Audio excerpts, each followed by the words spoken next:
घरी अचानक कोणी पाहुणे आले आणि जेवणाचा जर बेत असेल तर पटकन बनवायचं काय, आणि आज अगदी असंच झालं. आणि भाज्याही फारशा नव्हत्या. म्हटलं चला अगदी झटपट असं पनीरची आणि वाटाण्याची भाजी बनवूयात. मटर पनीर किंवा तुम्ही कढाई पनीर देखील म्हणू शकता. मी 3 कांदे आणि 2 छोटे टोमॅटो मिक्सरमध्ये बारीक करून घेतले. अगदी झटपट बनवायचे होतं म्हणून डायरेक्ट कढई गरम झाली की तेल टाकलं 3 चमचे आणि त्यामध्ये ही कांदा टोमॅटोची प्युरी, 3 कांदे आणि 2 टोमॅटो यांची प्युरी सर्व कढईमध्ये मिक्स करून घेतली. आता तेलामध्ये हे सर्व मसाला ही प्युरी एकसारखी भाजून घ्यायची. 5 ते 7 मिनिटं एकसारखी ही प्युरी भाजून घेतली. कांदा आणि टोमॅटो आपण भाजून घेतला नव्हता, कच्चाच घेतला होता, म्हणून ही प्युरी आपल्याला अगदी व्यवस्थित भाजून घ्यायची आहे. कारण टोमॅटो आणि कांदा दोन्हीचाही कच्चेपणा लागला तर भाजी खायला चांगली लागत नाही. म्हणून जरा जास्तच वेळ अगदी तेल सुटेपर्यंत एकसारखी सलग ही भाजी परतत राहायची आणि तेलामध्ये अगदी व्यवस्थित भाजून घेतली.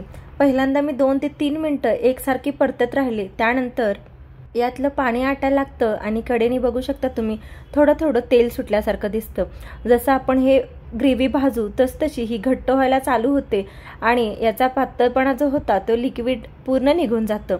आता हे हलवल्यानंतर 5 ते 7 मिनिटं ही एकसारखी परतून घेतल्यानंतर 2 मिनिटासाठी आता ही ग्रेव्ही मी परत झाकून ठेवली. आता ही ग्रेव्ही पूर्ण भाजली गेली आहे. बघा तुम्ही पाणीही पूर्ण यातलं आटलंय. आता ज्या मिक्सरच्या भांड्यामध्येच मी थोडंसं पाणी घेऊन ते पाणी टाकलं आणि पाण्यामध्ये देखील ही ग्रेव्ही आपण 2 ते 3 मिनिटं छान शिजवून घेऊयात. म्हणजे कच्चेपणा बिलकुल लागणार नाही. अगदी रेस्टॉरंटसारखी ही भाजी आपल्याला लागेल.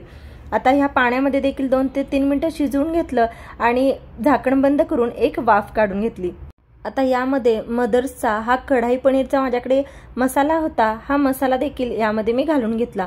आज भाजी कमी क्वांटिटीमध्ये बनवायची होती म्हणून यामधला अर्धाच मसाला म्हणजे अगदी 2 चमचे असेल तो 2 चमचे मसाला यामध्ये घालून घेतला.